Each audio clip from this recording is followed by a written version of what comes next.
네. 안녕하세요. 예. 네. 말수의사의 소소한 이야기 채널의 수의사 천종우입니다. 네.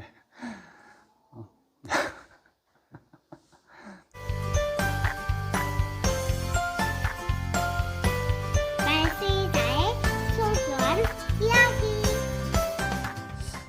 제가 이제 진료하다 보면 사람들한테 되게 많이 묻는 질문들이 있어요. 선생님, 저희 말은 뒷다리가 왜 이렇게 맨날 이렇게 붓죠? 붓고 나서 운동하면 빠지고 또 좀 지나면 붓고 이게 계속 반복된다는 질문을 되게 많이 해요. 그래서 오늘은 말들 뒷다리가 왜 이렇게 붓는지에 관해서 한번 좀 얘기를 해보려고요. 모든 말들이 그런 건 아니지만 제가 그 말들을 진료하러 가서 보면 말 다리에 그 피부 질환들이 있어요. 특히 이렇게 손으로 이렇게 만져보면 이 아랫부분, 발목 부분에 오돌도돌 뭐 쌀알 같은 것들이 있을 수도 있고, 좀 더 오래되고 큰 것들은 뭐 그 조그만한 그 콩 크기만한 그 딱지들이 타닥타닥 이렇게 붙어 있는 경우들이 있어요. 정말 심한 애들은 이렇게 손으로 이렇게 만져보면 좀 소름 돋는 경우들도 있어요. 이 질병은 이제 흔히 사람들이 물때라고도 하고요. 그 정확한 질병명은 말, 발목 피부염입니다. 다른 질환들처럼 뭐 특별한 뭐 원인체가 있거나 이렇지는 않아요. 하지만 뭐 그 다양한 원인들이 이 피부 질환을 일으킨다고 해서 그냥 일반적으로 이제 피부염이라고 하고요. 원인들은 되게 여러 가지가 있어요. 특이한 거는 유전적인, 이제 여기서 이제 유전적이라는 거는 종특이성 같은 것도 좀 있거든요. 그 유럽에 보면 이렇게 마차를 끄는 아니면 통나무 같은 걸 끄는 드래프트 홀스들이 있잖아요. 큰 말들. 그 말들이 특히나 이제 많이 발생을 하고, 그 이유는 이제 이 아래쪽에 걔네들은 털이 많아요. 그래서 한번 이렇게 뭐 물기라든가 이런 것들이 적셔지면 잘 마르지 않으니까 항상 그 습기에 노출되어 있는 확률이 좀 높아서 걔네들의 발생률이 높고, 또 다른 점은 이렇게 이게 그 밤색 털이 있잖아요. 저렇게 하얀색 털이 있고, 하얀색 털이 훨씬 더 이제 많이 이제 발생을 한다고도 해요. 이거는. 또 다른 원인은 너무 환경이 이제 습한 환경일 때, 마방이 지저분하거나 아니면은 뭐 오줌이라든가 이런 것들을 톱밥에 이게 싸고 나서 잘 치워주지 않는 환경이 지속적으로 오랜 기간 되면 그게 이제 피부 질환들을 일으키기도 하고요. 어떤 경우는 뭐 기생충 같은 거가 이거를 유발을 하기도 합니다. 일반적으로 이제 발생을 하게 되면 발목, 특히나 이 뒤쪽 부분에서 이제 발생을 하게 되는데, 아까도 말씀드렸다시피 조그마한 이제 쌀알 같은 것들이 있잖아요.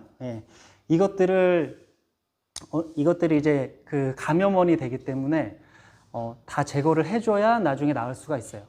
이렇게 발목 피부염이 생기면 마주분들이 어떻게 하냐면 이 부위에다 그냥 뭐 스프레이 같은 걸 그냥 좀 뿌립니다.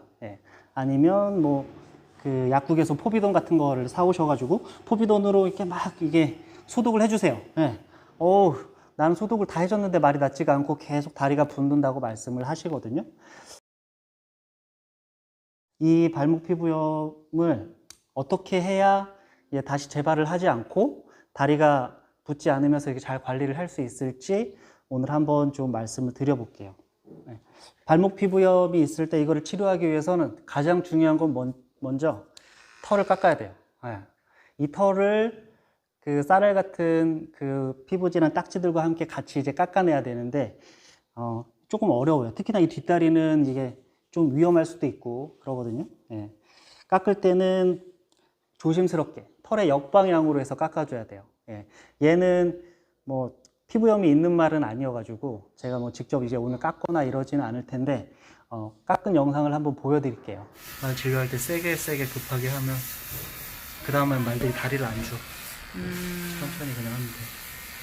조금씩. 한 번에 다 할 생각 하지 말고.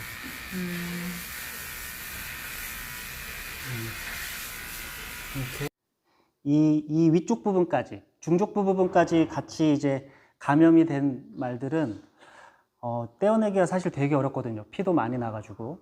이때는 저희 수의사들한테 요청을 하시는 게 훨씬 더 안전하고 좋으실 거예요. 예. 진정이 좀 필요할 수도 있고, 예, 그러거든요. 예. 소독도 좀 이렇게 강하게 해야 되는 경우들이 생기니까.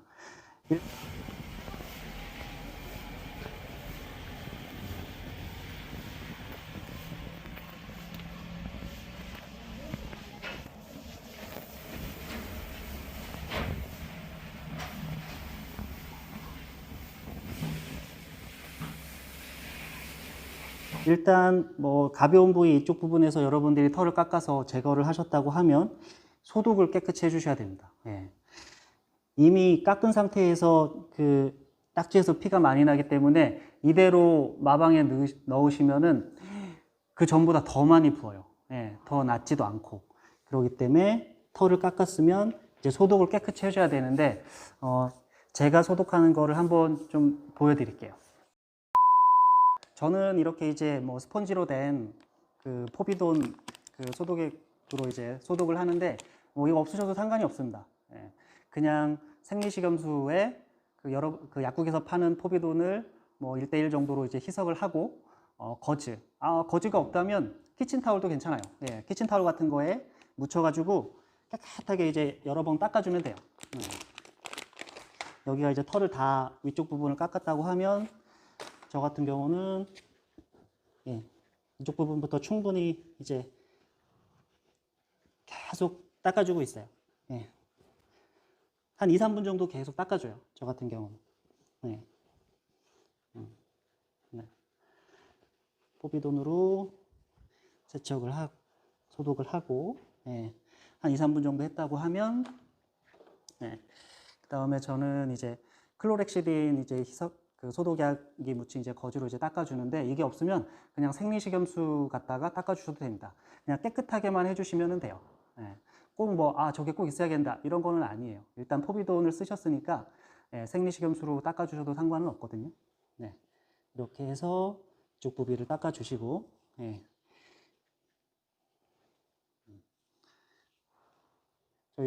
저는 이제 상당히 많이 닦는 편이에요. 예, 오랫동안. 이 다리 하나 이제 소독하고 뭐 포대해주고 하는데 한 2, 30분 걸립니다. 예, 되게 오랫동안 닦아줘요. 예, 오늘은 그냥 간단하게만 이렇게 보여드릴게요. 예. 닦아주실 때 주의하실 점은, 이 부위를 만약에 깎지 않았어요.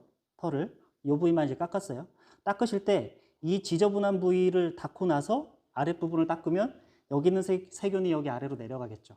그렇게 하지 마시고 꼭 그 털이 깎은 부분만, 네, 털이 깎은 부분을 닦고 나서는 지저분한 부분이 그 닿지 않게, 예, 버려주시면 되고, 이런 식으로 소독은 해주시면 되고,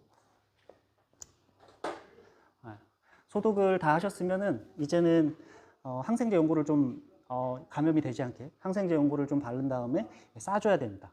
예, 깨끗하게 싸주지 않으면 이제 이물질 같은 그 톱밥 같은 것들이 묻잖아요. 예. 그래서 항생제 연고는 뭐 이게 국소적으로 이게 조그마한 부위라고 하면 약국에서 파는 뭐 박트로반이나 아니면 이제 후시딘 같은 거 사용을 하셔도 돼요. 예. 근데 여기에 바세린 같은 거를 바르는 거는 좋지는 않은 것 같아요. 일단은. 네. 감염성 질환이니까 초기 때는 이제 항생제 성분이 들어있는 연고를 쓰시는 게 좋고요. 네. 그 다음에 이렇게 연고를 바르고, 네, 충분히 발랐다고 하면, 연고 바른 부분에 거즈도 한 장 대주시고, 네, 거즈 한 장 대주시고, 더러운 물질이 닿지 않게 포대도 깨끗하게 해줍니다. 좀 발굽의 아래쪽 부분까지 같이 해주셔야, 예, 톱밥이나 흙 같은 것들이 이제 상처 부분으로 안 올라가니까, 예, 이렇게 감싸주시고요. 네.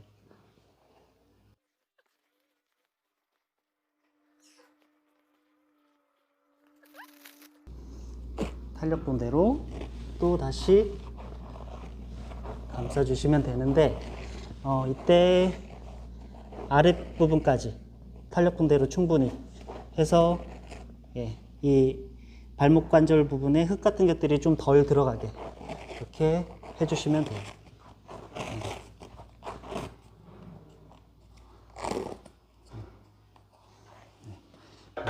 이런 식으로 이제 며칠 정도 예, 솜을 갈아주시면 보통은 이틀에 한 번씩 갈거든요. 예, 이런 식으로 해주시고 여기 그 딱지들이 떼어놨던 자리들이 다시 좀 건조하게 이렇게 되면 그때는 이제 포대를 풀르고 정상적으로 이제 톱밥에서 이제 생활을 해도 됩니다.